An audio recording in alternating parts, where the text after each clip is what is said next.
My ex claimed I had explicit photos of her as a teen, then sent them to my boss and friends. When I threatened to report her, she smiled and said, "Nobody ever believes the guy." I walked away. That was 6 months ago. This morning, she was pacing outside the courthouse, clutching her phone and shaking. I loved Megan to the ends of the earth. She was my first thought every morning and my last thought every night. She struggled with bipolar, but was still the sweetest girl ever with the most amazing laugh that made me want to joke, just to hear it again. For 6 months, it was the happiest I'd ever been. But then, one random Wednesday night, I lost my phone somewhere in my apartment. I asked to borrow hers to call it. She hesitated for a second but handed it over. While it rang on my end table, her phone lit up with a message from someone named Danny. I didn't mean to look. It just popped up. It said, "Find anything on him yet?" I asked her who Danny was, and she froze. Her face changed completely. I handed her the phone back and she just said, "It's nothing." But it wasn't nothing. I waited until she fell asleep and checked her phone again. I saw weeks of messages with Danny, page after page of paranoid rants. She was convinced I was having an affair with my coworker Hannah because of a hunch. Nothing more. No evidence. Just a hunch. She wrote to Danny about how she had spent months combing through my messages and my emails regularly, determined to find something to prove her right. She even talked about regularly checking my cloud backups. My chest felt tight reading it. I didn't sleep that night. The next morning I sat her down and told her I read the messages. She started crying immediately, said she felt insecure, that she loved me too much and just didn't know how to handle it. I told her I couldn't be in a relationship where I was being spied on. She didn't fight me on it. She cried, nodded, and said she understood. I offered to help her find a ride home, and she said she already ordered one. She left that afternoon and texted me later thanking me for the time we shared. It all seemed a little too clean. About 2 weeks later, I got back from visiting my parents for the weekend and noticed something weird. My door was locked. No sign of a break-in. Nothing was out of place. But my personal laptop was gone. Not my work laptop. Just the one I used at home. I texted Megan. She swore up and down she hadn't been anywhere near my place. Said she'd been at a yoga retreat the whole weekend and could prove it. The message read like a script. Too perfect. I didn't have any proof she'd taken it, so I tried to let it go. That was until my friend Connor called me sounding off. He said Megan had messaged him about why we broke up. She told him it's because she found something disturbing, something illegal. She said she found hundreds of inappropriate photos of her as a minor on my computer. My world stopped. What she told him was a lie. A sick, twisted lie. I asked him to believe me. I literally cried on the phone begging him, but I could tell he didn't. Within days, all my friends stopped answering me, started calling me names and threatening me with police. I even began getting death threats off random people online. I felt isolated, alone, hated. Megan was spreading this lie to everyone. And then HR called me into a meeting. They said they'd received anonymous emails with attachments. They didn't tell me what the attachments were, but I already knew. They told me I was suspended pending an investigation, and I needed to surrender my devices. That night, 2 detectives came to my apartment with a warrant. They took every device I owned. I tried telling them my ex was setting me up, but they refused to even look at me. Afterwards, I did the only thing I could think of. I got a lawyer, a cheap one, the only one I could afford. The first thing he told me was to cooperate fully, and even though I listened to him, it didn't matter, because a week later, he called me. He'd gotten a heads up from the detective that seized my devices. They had found images in a hidden folder on my work laptop, images of Megan when she was 13, and they were pressing charges. My world stopped. I felt like I couldn't breathe. Megan had somehow transferred the files over to my work laptop. I had no idea how, but it didn't matter. My life was crumbling, and before I knew it, officers were at my doorstep, bringing me in for questioning. They proceeded to interrogate me all day, doing everything they legally could to get a confession. They offered me all they could, promised to finally bring me what they were withholding from me: food, water. My lawyer did come in to talk to me, but he was useless. He told me to plead guilty. He even looked at me like I was lying when I swore I was innocent. I remember lashing out at him, telling him I didn't want his services, and so he left. The officers went back to trying to get a confession out of me, but I refused to give in, and after a little, they left, and a miracle lifeline was tossed to me. I don't know how she found out, but my cousin Julia, an intern at a law firm, and the only person I knew 100% believed me, walked into the room, and she was with Ted, another guy from her firm. "They're releasing you on bail," Julia said, looking exhausted but relieved. Ted was a stocky guy with thick glasses and a serious expression. On the drive back to Julia's place, where I'd be staying, he explained that the evidence against me was damning, but had some inconsistencies they could work with. The timestamp metadata on some files didn't align with my work schedule. It wasn't enough to clear me yet, but it gave us something to start with. "The police won't let an outside expert examine the evidence directly," Ted explained while setting up his laptop on Julia's dining table. "So we need to focus on proving Megan had both opportunity and knowledge to plant those files." I racked my brain trying to remember anything useful. She mentioned her ex was a programmer, said he taught her some tricks once. I didn't think anything of it at the time. Ted perked up at this. "Do you know his name? We could try to contact him." I shook my head. Megan rarely talked about her exes, and I respected that privacy. Ironic now, considering how things turned out. With most of my friends convinced I was guilty, I called the only person who might still believe me, William. We weren't super close, but he'd always been level-headed and fair. Plus, he was good with social media and research. William agreed to help track down Megan's ex through mutual connections. He called back the next day with a name, Kevin Martinez. Apparently, Kevin had made several cryptic posts around the time Megan and I broke up about teaching someone a lesson and what goes around, comes around. This seemed promising until William tried reaching out to Kevin. Within minutes of sending a message, Kevin had blocked him completely. We hit another dead end. Meanwhile, Ted suggested we check my apartment building's security footage to prove Megan had been there during the weekend. My laptop disappeared. I called the building manager, but he told me they only keep footage for 10 days. We were already past that window. I felt sick to my stomach. Every potential piece of evidence seemed just out of reach. I remembered my neighbor Carol had installed one of those doorbell cameras after a package theft last year. Her door was at an angle that partially viewed my apartment entrance. When I knocked on her door, she answered but seemed hesitant when I explained what I needed. "I don't want to get involved in something illegal," she said, eyeing me suspiciously. I explained my situation, showing her the court documents about my case. I must have looked desperate because eventually, her expression softened. "Let me see what I have," she said. Carol's footage wasn't perfect, but it clearly showed someone who looked like Megan entering my apartment using a key that Saturday afternoon. The problem was the video quality, too grainy to definitively identify her in court. Ted said it was helpful, but not the smoking gun we needed. "We need to focus on how she could have accessed your devices remotely," Ted explained while examining my laptop. "Did she ever help you set up any technology?" That's when I remembered. About 3 months into our relationship, my internet had been acting up. Megan offered to help set up my new router since she claimed to have the same model. She insisted on handling it while I made dinner. At the time, I thought she was just being helpful. Ted came over and spent hours examining my network. He eventually discovered an unauthorized remote access tool installed on my router. It wasn't sophisticated enough for someone without technical knowledge to create, but it was simple enough for someone with basic instructions to install. "This could explain how she continued accessing your devices," Ted explained while documenting his findings. "Even after you broke up, she could monitor everything you did online and potentially plant files." With this evidence, my lawyer filed a motion to investigate Megan's devices. The prosecutor fought it hard, arguing it was just a desperate attempt to blame the victim. After a heated courtroom debate, the judge granted us limited rights to investigate, one chance to prove our theory. Ted spent days creating a detailed timeline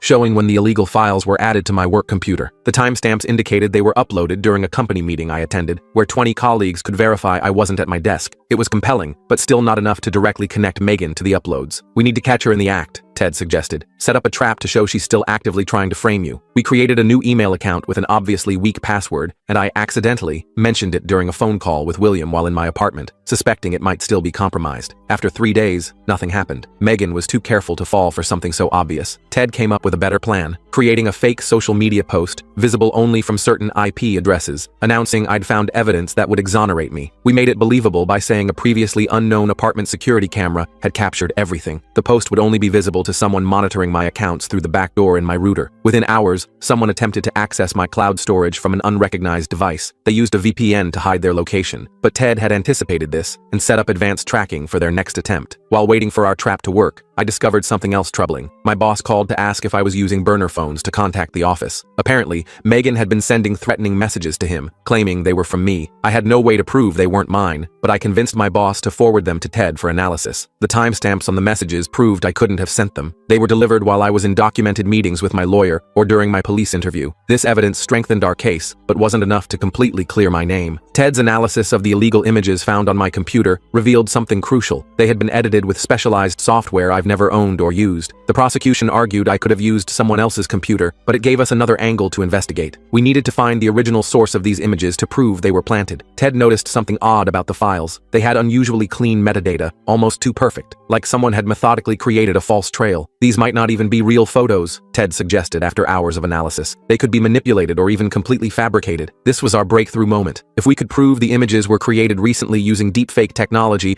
or advanced editing software, it would destroy the prosecution's case. Ted requested specialist help from a colleague who worked in detecting manipulated images. While waiting for results, I focused on finding anyone who might have information about Megan's activities. I remembered the name from her text messages, Danielle. With William's help, we found her full name through Megan's public social media, Danielle Wright. When William reached out to Danielle online, she immediately refused to talk. Her response was curt and frightened. "I don't know anything. Leave me alone." William decided to approach her in person at the coffee shop, where her Instagram check-ins showed she went every Tuesday. I was under strict bail conditions and couldn't go myself. She was terrified, William reported back, but I convinced her we just wanted the truth. She agreed to meet tomorrow at the park, somewhere public. Danielle showed up wearing sunglasses and constantly looking over her shoulder. William recorded their conversation with her permission. "Megan's obsessed with proving you cheated," Danielle explained nervously. "At first I thought she just had trust issues, but after you broke up, she changed, started talking about making you pay." When William showed her the evidence we'd collected, including the remote access tool and the manipulated timestamps, Danielle's face went pale. "Oh God," she whispered. "She told me she was just gathering evidence of your cheating. I didn't know she was doing this." Danielle revealed Megan had bragged about teaching me a lesson I'd never forget, but wouldn't share specifics. She seemed genuinely horrified by what Megan had actually done. Though she was afraid to testify officially, she agreed to sign an anonymous statement detailing what she knew about Megan's behavior and accusations. With Danielle's statement and our technical evidence, the prosecutor finally agreed to re-examine the case. We were scheduled to present everything in court the following Monday. That Sunday night, someone broke into Ted's office and stole our physical evidence files. The timing couldn't have been coincidental. Fortunately, Ted kept digital backups in encrypted cloud storage. We quickly worked to recreate our presentation while increasing security around everyone involved in my defense. Security footage from Ted's building clearly showed a woman matching Megan's description entering with a stolen keycard and leaving with our files. Police went to question her at her apartment,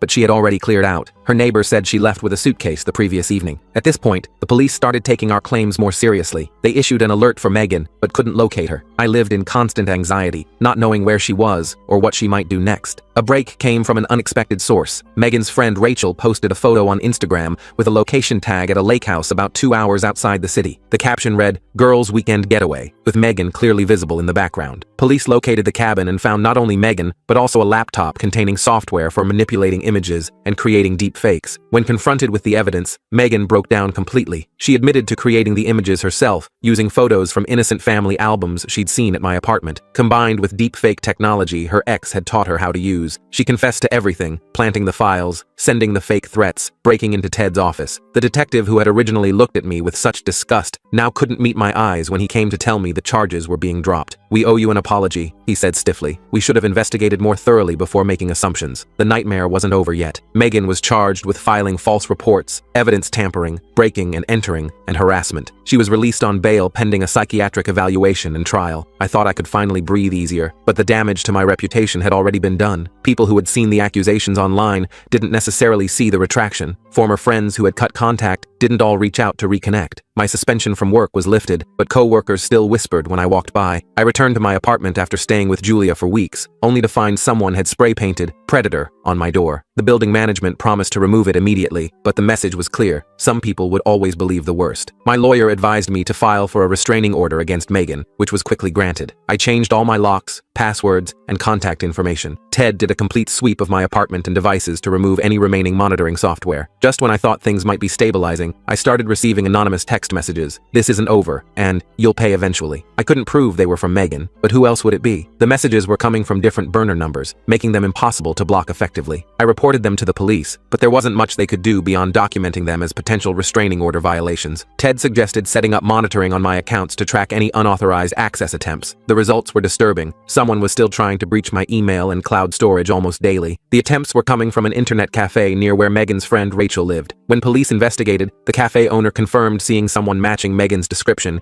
using their computers several times that week. However, without camera footage, they couldn't definitively prove it was her. My lawyer contacted Megan's attorney about the continued harassment. Her lawyer insisted Megan was complying with the restraining order and receiving treatment. He promised the harassment would stop immediately. The very next day, I walked out to find my car keyed with the word "liar" scratched deep into the paint. A nearby store's security camera showed someone in a hoodie that matched Megan's build, but their face wasn't visible. I filed another police report, feeling increasingly helpless. When police questioned Megan, she had a solid alibi. She was at her therapist's office during the time my car was vandalized. The therapist confirmed this. The police should have immediately investigated if someone else was helping Megan, especially given the restraining order that forbade her from contacting me directly or indirectly through others. Unfortunately, they didn't pursue this angle initially. I started thinking Megan might be working with someone. The timing of her alibi was too convenient. I asked William to look into her close friends and family for anyone who might be helping her. He focused on investigating Danielle first, since she seemed scared when we talked to her before. When William checked Danielle's social media, he found she'd blocked both of us. That seemed weird after she'd agreed to help. When William ran into her at a coffee shop a few days later, she looked terrified and practically ran out the door. Something was definitely wrong. William managed to slip her a note with his number before she left. 3 days passed with no contact. I was starting to think she was fully back on Megan's side when William got a call from a payphone. It was Danielle, William told me after. She's scared out of her mind. Megan's brother Ryan has been threatening her to keep quiet. He's the one who keyed your car. This was huge news. I'd never even met Ryan during my relationship with Megan. Danielle said she couldn't make an official statement because Ryan warned her something bad would happen if she talked to police again. "We need to catch this guy without putting Danielle at risk," Ted said when I told him. "Let's look into Ryan's social media, see if we can find any connection between him and Megan's recent activities." Ryan's accounts were all private, so William created a fake profile pretending to be an old classmate from Ryan's high school. After a couple days, Ryan accepted the friend request. What we found was shocking. Shocking. Direct messages between him and Megan planning different ways to mess with me. The car was just the beginning, one message read. Wait until he sees what's next. Ted said screenshots alone wouldn't be enough for police to act. We needed to catch Ryan in the act. Together, we came up with a plan. I made a post visible only to my close friends list on Instagram, which included the fake account following Ryan, about a job interview I had scheduled for Thursday morning. Instead of going to any interview, Ted and I sat in his car across from my apartment building early Thursday morning. Sure enough, around 9 a.m., a guy matching Ryan's photos from social media walked up to my building. He looked around suspiciously before pulling something from his jacket pocket and crouching by my door. Ted called the police while I recorded video on my phone. 2 officers arrived within minutes and caught Ryan trying to slip an envelope under my door. Inside the envelope were printed screenshots of fake messages, supposedly from me, threatening Megan. Ryan broke almost immediately under questioning. The police found a USB drive in his pocket, containing more fabricated images he planned to plant on my computer. He admitted he was planning to break into my apartment, using a copy of the key Megan had made during our relationship. Ryan claimed Megan had convinced him I was dangerous and abusive, that I'd threatened her life after the breakup. He was just protecting his sister. Megan showed me proof of everything you did, Ryan told the detective. She said the system was failing her and she needed my help. The detective asked what proof, and Ryan mentioned images Megan had shown him of threatening texts I'd sent her. When they showed him evidence those texts were fabricated, he looked genuinely shocked. Ryan agreed to testify against Megan in exchange for reduced charges. Since Ryan was acting on Megan's behalf, the police determined this was a clear violation of her restraining order. They immediately issued a warrant for her arrest on those additional charges. But by the time police went to arrest her, Megan had vanished. Her apartment was cleaned out, and none of her friends admitted knowing where she went. I tried to get back to normal life with Megan still out there somewhere. My workplace situation improved after my boss sent a company-wide email explaining the false allegations. Some co-workers apologized for believing the worst. A few friends reached out to reconnect, including Connor, who felt terrible for doubting me. Still, I jumped at every notification on my phone and constantly looked over my shoulder. My therapist diagnosed me with PTSD from the whole ordeal. She suggested I take a weekend trip to clear my head. I drove to a lakeside cabin about 3 hours away, telling only William and my parents where I was going. When I returned Sunday evening, I knew something was wrong before I even opened my door. There was a scratch mark around the lock. Inside, nothing seemed missing or disturbed, but I had that feeling someone had been there. I called the police, who found fingerprints matching Megan's throughout my apartment. Still, nothing was stolen or damaged. It made no sense until Ted checked my computer. She installed keylogging software, Ted said after examining my laptop. It records everything you type and sends it to this email address. We realized Megan hadn't just entered my apartment to install keylogging software. She was looking for information about my weekend trip and likely planning to follow me. She needed the software to see if I would reveal my destination to anyone else. The spyware had a flaw that revealed the receiver's location. Ted traced the IP address to a motel about 30 miles outside town. Police raided the room that evening and found it filled with photos of me, printouts of my emails, and a detailed schedule of my daily movements. There was even a map with my parents' house circled, but Megan wasn't there. Somehow she'd slipped away just before police arrived, leaving everything behind. The officer in charge told me they were placing me under protection until they found her. 3 days later, I received an email from an anonymous address with a video attachment. The video showed footage of my parents' house taken from across the street, clearly filmed that morning based on my dad's car in the driveway. Instead of panicking, I worked with the police to set a trap. We decided not to alert my parents, but stationed plainclothes officers around their property. That night, around 2 a.m., the officers spotted Megan approaching the house from the wooded area behind their backyard. They arrested her without incident, finding a backpack containing a knife, duct tape, and printed photos of me and my family. The district attorney warned me that prosecuting Megan would be complicated, given her mental health issues. Her psychiatric evaluation revealed severe untreated bipolar disorder with psychotic features. Despite this diagnosis, the methodical nature of her actions showed she understood what she was doing was wrong. I had to testify at Megan's trial 6 months later, reliving the whole nightmare in front of a courtroom. Her lawyer tried painting her as a victim of mental illness who genuinely believed her delusions. Our evidence showing the calculated planning, fake evidence creation, and recruiting her brother told a different story. The jury found her guilty on all counts. The judge sentenced her to mandatory psychiatric treatment in a secure facility, followed by prison time. A year after everything started, I received a letter from Megan through her treatment facility. She expressed remorse, acknowledging the harm she caused. Her doctors confirmed she was responding well to medication and therapy. I didn't write back, but gave the letter to my therapist to discuss in our sessions. I'm doing better now. I switched departments at work and moved to a new apartment. I'm still cautious about who I trust, but I recently started dating again. My therapist says my hypervigilance is decreasing, though I still have occasional nightmares. Yesterday, I deleted the folder of evidence I'd kept on my computer, the screenshots, the timeline, the legal documents. I don't need them anymore. The experience changed me, but I'm determined not to let it define the rest of my life.